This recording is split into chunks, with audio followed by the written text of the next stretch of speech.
ಜಿಲ್ಲಾಧ್ಯಕ್ಷರಾಗಿರ್ತಕ್ಕಂಥ D Manjunath sir ಅವರಿಗೂ, ಅದಷ್ಟೇ ಅಲ್ಲದೆ ತಾಲೂಕು ಅಧ್ಯಕ್ಷರಾಗಿರ್ತಕ್ಕಂಥ ಶಂಕರ್ ಶೇಖ್ ಸರ್ ಅವರಿಗೂ, ಅವರಿವರಲ್ಲದೆ ಎಲ್ಲ ಕಥಾಗೋಷ್ಠಿ ಅಧ್ಯಕ್ಷರಿಗೂ, ಅದಷ್ಟೇ ಅಲ್ಲದೆ ಕವಿಗೋಷ್ಠಿ ಅಧ್ಯಕ್ಷರಿಗೂ, ಅವರಿವರಲ್ಲದೆ ವೇದಿಕೆ ಮೇಲೆ ಆಸೀನರಾಗಿರ್ತಕ್ಕಂಥ ಎಲ್ಲ ಗಣ್ಯಮಾನ್ಯರಿಗೂ, ಅತಿಥಿ ಮಹೋದಯರಿಗೂ ಕೂಡ ನನ್ನ ಹೃತ್ಪೂರ್ವಕವಾದಂತಹ ಅನಂತ ಅನಂತ ಕೋಟಿ ಶರಣಾರ್ಥಿಗಳನ್ನು ತಿಳಿಸ್ತಾ ನನ್ನ ಮಾತುಗಳನ್ನು ಮುಂದುವರಿಸ್ತಾ ಇದ್ದೇವೆ.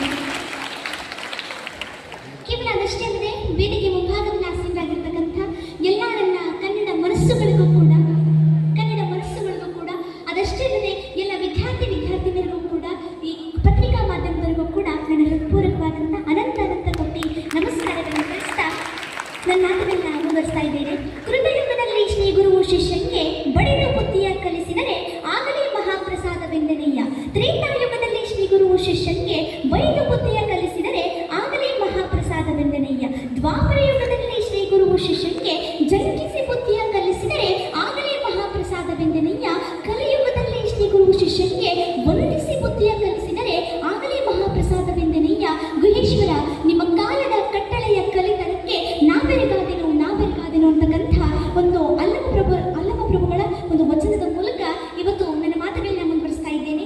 ನನಗೆ ಇವತ್ತೇನು ಹೆಮ್ಮೆ ಅಂತಂದ್ರೆ, ಇವತ್ತು ಸೊರಬಾಗ್ ಬಂದಿದ್ದೀನಿ. ಇವತ್ತು ಸೊರಬ ಅನ್ನೋದು ನನಗೆ ಹೊಸತೇನಲ್ಲ. ಯಾಕೆ ಅಂತಂದ್ರೆ ನನ್ನ ಸ್ವಂತ ಇದೇ ಒಂದು ಶಿವಮೊಗ್ಗ ಜಿಲ್ಲೆಯ ಸೊರಬ ತಾಲೂಕಿನ ಹೊಸದತ್ರ ಇರುವಂತ ಶಕನೊಳ್ಳಿ ಅನ್ನೋದಕ್ಕೆ ಇವತ್ತು ಹೆಮ್ಮೆ ವಿಚಾರ ಆಗ್ತಾ ಇದೆ ನನಗೆ ಅನ್ನೋದಕ್ಕೆ ಅನುಮಾನ ಇಲ್ಲ ಬಂಧುಗಳೇ ಅಂತ. ಇವತ್ತು ಸೊರಬಾಗ್ ಬಗ್ಗೆ ಒಂದು ಸ್ವಲ್ಪ ಹೇಳೋದಾದ್ರೆ, ಕರ್ನಾಟಕದ ಸೌರಭ ಅಂತ ಹೆಸರುವಾಸಿಯಾಗಿರ್ತಕ್ಕಂಥ ಯಾವುದಾದ್ರೂ ಒಂದು ನಗರ ಈ ಕರ್ನಾಟಕ ನಾಡಿನಲ್ಲಿದ್ರೆ ಅದು ನಮ್ಮ ಸೊರಬ ಅನ್ನೋದ್ರಲ್ಲಿ ಅನುಮಾನ ಇಲ್ಲ ಬಂಧುಗಳೇ ಅಂತ. ಇವತ್ತು ಅಂತ ಸೊರಬ ಅಂತ ನೋಡೋದಾದ್ರೆ ಎಷ್ಟು ಪ್ರೇಕ್ಷಣೀಯ ಸ್ಥಳಗಳಾಗಿರ್ಬೋದು, ಐತಿಹಾಸಿಕ ಸ್ಥಳಗಳಾಗಿರ್ಬೋದು, ಪೌರಾಣಿಕ ಸ್ಥಳಗಳಾಗಿರ್ಬೋದು, ಎಲ್ಲವೂ ಕೂಡ ಸೊರಬದಲ್ಲಿ ಬಂದ್ರೆ ಸಿಗುತ್ತೆ ಅಂತ.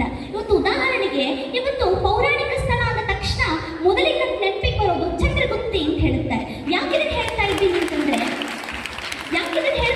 ಅಂತಂದ್ರೆ ಮರಳಿನಲ್ಲಿ ಮಡಿಕೆ ಮಾಡಿ, ಮಡಿಕೆಯಲ್ಲಿ ನೀರನ್ನ ತುಂಬಿ, ಹಾವನ್ನ ಸಿಂಬೆಯನ್ನಾಗಿ ಮಾಡಿ, ತಲೆ ಮೇಲೆ ನೀರನ್ನ ಹೊತ್ತುಕೊಂಡು ಬಂದಿರತಕ್ಕಂಥ ಪತಿಯೊಂದು ಎಲ್ಲಾದ್ರೂ ಸಿಕ್ಕರೆ ಅವಳು ರೇಣುಕಾಂಬೆ ಹುಟ್ಟಿರೋದು ಇದೇ ಒಂದು ಚಂದ್ರಗುತ್ತಿಯಲ್ಲಿ ಅಂತ ಇವತ್ತು ನೋಡಿ. ಚಂದ್ರಗುತ್ತಿ ಅಂತ ನೋಡಿದಾಗ ಏನಿದ್ರ ಅರ್ಥ? ಚಂದ್ರಗುತ್ತಿ ಅಂತಕ್ಕಂಥ ಹೆಸರು ಇವತ್ತು ನಗರಕ್ಕೆ ಹೇಗೆ ಬಂತು ಅಂತ ನೋಡೋದಾದ್ರೆ, ಮೊದಲನೇದಾಗಿ ಏನಾಗ್ತಾ ಇತ್ತು, ಕೃಷ್ಣ ಮತ್ತು ಜರಾಸಂಧನ ಕಾಳಗ ನಡೀತಾ ಇರುತ್ತೆ, ಯುದ್ಧ ನಡೀತಾ ಇರುತ್ತೆ. ಅವಾಗ ಏನ್ ಮಾಡ್ತಾನೆ ಅಂದ್ರೆ, ಕೃಷ್ಣ ಜರಾಸಂಧನಿಗೆ ಹೆದರಿ ಒಂದು ಗುಹೆ ಒಳಗೆ ಹೋಗಿ ಅಡ್ಕೊಂಡು ಬಿಡ್ತಾರಂತೆ. ಅವಾಗ ಜರಾಸಂಧನಿಗೆ ಕೃಷ್ಣನ ಹುಡುಕ್ಬೇಕಲ್ಲ ಅನ್ನೋ ಒಂದು ಯೋಚನೆ ಬಂದಾಗ ಇಡೀ ಗುಡ್ಡವನ್ನೇ ಏನು ಮಾಡ್ಬಿಡ್ತಾನೆ, ಜರಾಸಂಧ ಎತ್ತಿ ಹಿಡಿತಾನಂತೆ. ಅವಾಗ ಈ ದೃಶ್ಯವನ್ನ ನೋಡಿ ಏನು ಮಾಡ್ತಾನೆ, ಚಂದ್ರ ನಗ್ತಾನಂತೆ. ಅವಾಗ ಈ ಒಂದು ಊರಿಗೆ ಚಂದ್ರಗುತ್ತಿ ಅಂತಕ್ಕಂಥ ಹೆಸರು ಬಂತು ಅಂತಕ್ಕಂಥ ಒಂದು ಪ್ರತೀತಿ ಇದೆ. ಇವತ್ತು ಚಂದ್ರಗುತ್ತಿ ಅಂತಂದಾಗ ನಮ್ಗನ್ಸುತ್ತೆ, ಇವತ್ತು ವಿಷ್ಣು ಅಂತ ನೋಡೋದಾದ್ರೆ ವಿಷ್ಣುವಿನ ದಶಾವತಾರದಲ್ಲಿ ಒಂದು ಅವತಾರ ಆಗಿರ್ತಕ್ಕಂಥ ಪರಶುರಾಮ ತನ್ನ ತಾಯಿಯ ರುಂಡವನ್ನ ಕರೆದಿದ್ದು ಕೂಡ ಇದೇ ಒಂದು ಸ್ಥಳದಲ್ಲಿ, ಅದು ಚಂದ್ರಗುತ್ತಿಯಲ್ಲಿ ಅಂತ ಹೇಳುತ್ತಾರೆ. ಕೇವಲ ಅಷ್ಟೇ ಅಲ್ಲದೆ ಇವತ್ತು ಕೇವಲ ಚಂದ್ರಗುತ್ತಿಯಲ್ಲ, ಸೊರಬಾದ ಮಹಿಮೆ ಏನು ಅಂತಂದ್ರೆ, ಧೀಮಂತ ನಾಯಕರಂತ ಹೆಸರುವಾಸಿಯಾಗಿರ್ತಕ್ಕಂಥ ಮಧು ಬಂಗಾರಪ್ಪನ ಹುಟ್ಟಿದ್ದು ಕೂಡ ಇದೇ ಒಂದು ಸೊರಬಾದಲ್ಲಿ ಅಂತ ಹೇಳ್ಬೋದು. ಕೇವಲ ಅದಷ್ಟೇ ಅಲ್ಲದೆ ಸೊರಬ ಅಂತ ನೋಡೋದಾದ್ರೆ ಇದರ ನನ್ನ ದೃಷ್ಟಿಯಲ್ಲಿ ಒಂದೇ ಒಂದು ವಿಶ್ಲೇಷಣೆ ಮಾಡ್ತೀನಿ, ಸ್ವರಬ ಅಂತ. ಇವತ್ತು ಲಿಪಿಯಲ್ಲಿ ಬರೆಯುವಾಗ ನಾವು ಸ್ವರಬ ಅಂತ ಬರೀತೀವಿ, ಅದಕ್ಕೆ ನಾವು ಆಡುವಾಗ, ನಾವು ಏನಾದರೂ ಮಾತನಾಡುವಾಗ ಸ್ವರಬ ಅಂತ ಕರೀತೀವಿ. ಇದರ ಅರ್ಥ ಏನಂದ್ರೆ ಸ್ವರ ಮತ್ತು ಬಾ ಅಂತ.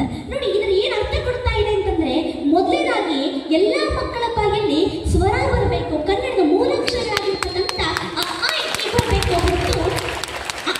ಇ ಬರಬೇಕು ಹೊರತು ABCD ಬರಬಾರ್ದು ಅಂತಕ್ಕಂಥ ಒಂದು ಜಾಗೃತಿಯ ಸಂದೇಶವನ್ನ ಕೊಡ್ತಕ್ಕಂಥ ಯಾವುದಾದ್ರೂ ಒಂದು ನಗರ ಈ ಒಂದು ನಾಡಿನಲ್ಲಿದ್ರೆ ಅದು ನಮ್ಮ ಸೊರಬ ಅಂತಕ್ಕಂಥ ಇದು ಎದೆತಟ್ಟಿ ಹೇಳ್ಕೊಳ್ಳುವಂಥ ಒಂದು ಸಂದರ್ಭ ಬಂದಿದೆ ಅಂತ. ಇವತ್ತು ಕನ್ನಡದ ನಾವು ಮಕ್ಕಳ ಸಾಹಿತ್ಯ ಸಮ್ಮೇಳನ ಆಚರಿಸ್ತಾ ಇದ್ದೀವಿ, 9ನೇ ಮಕ್ಕಳ ಸಾಹಿತ್ಯ